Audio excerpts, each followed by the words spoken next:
ഇനി പഠിക്കാനുള്ള general purpose macro processors എന്നുള്ള ടോപ്പിക്കാണ്. ജനറൽ പർപ്പസ് മാക്രോ പ്രോസസ്സേഴ്സ് എന്ന് പറയുമ്പോൾ തന്നെ അറിയാമല്ലോ, കുറേ ലാംഗ്വേജസിന് കോമൺ ആയിട്ടുള്ള മാക്രോ പ്രോസസ്സർ, ജനറൽ ആയിട്ടുള്ള കാര്യം.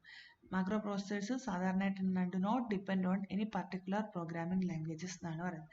It's common to or it can be used with a variety of different ലാംഗ്വേജിൽ നമുക്ക് ഇത് ഉപയോഗിക്കാമെന്ന് പറയാം. അങ്ങനെ ചെയ്യുമ്പോഴുള്ള ഗുണം എന്തൊക്കെയാണെന്ന് ചോദിച്ചാൽ, ഒരുപാട് മാക്രോ ലാംഗ്വേജസ് പ്രോഗ്രാമർ പഠിക്കേണ്ട ആവശ്യമില്ല. Programmer do not need to learn many macro languages.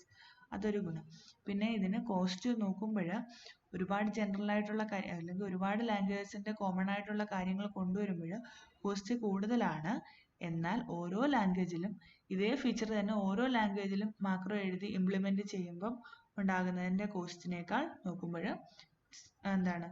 കുഴപ്പമില്ലാത്ത രീതിയിലുള്ള കോസ്റ്റേ ഉള്ളൂ. അതിൻ്റെ ഡിമെറിറ്റ്സ് പറയുകയാണെങ്കിൽ, നമ്മൾ ഒരുപാട് ലാംഗ്വേജസിന് വേണ്ടുന്ന കാര്യങ്ങൾ ഹാൻഡിൽ ചെയ്യണമെന്ന് പറഞ്ഞു. അപ്പോൾ എന്തൊക്കെയാണ്, ഓരോ ലാംഗ്വേജിലും കമൻസ് എഴുതുന്നത് ഓരോ രീതിയിലായിരിക്കും. അപ്പോഴും നമ്മൾ ആ കാര്യങ്ങളെല്ലാം ശ്രദ്ധിക്കണം മാക്രോ എഴുതുമ്പോഴും. രണ്ടാമത്തെ കാര്യം എന്ന് പറയുന്നത്, ഇതിൽ ഓരോ ലാംഗ്വേജിലും സ്റ്റേറ്റ്മെൻറ്റ്സ്, കോമ്പൗണ്ട് സ്റ്റേറ്റ്മെൻറ്റ് എഴുതുന്നത് ചിലർ ബിഗിൻ എൻഡ് എന്ന് പറയുന്ന 2 വേർഡിനകത്തായിരിക്കും, ചിലർ എഴുതുന്നത് കേളി ബ്രേസസിനകത്തായിരിക്കും. അപ്പം ഓരോ ലാംഗ്വേജും അതായത് ഡിഫറെൻ്റ് ആണ്. മൂന്നാമത് tokens, identifiers, constant, operators, keywords, ഇതെല്ലാം ഓരോ ലാംഗ്വേജിലും ഡിഫറെൻ്റ് ആയിരിക്കും. സിൻറ്റാക്സ്, നമ്മൾ മാക്രോ എഴുതുന്ന അല്ലെങ്കിൽ മാക്രോയുടെ ഡെഫിനിഷൻ്റെയോ ഇൻവോക്കേഷൻ്റെയോ സിൻറ്റാക്സ് ആയിരിക്കത്തില്ല ആ പ്രോഗ്രാമിംഗ് ലാംഗ്വേജിൻ്റെ സിൻറ്റാക്സ്.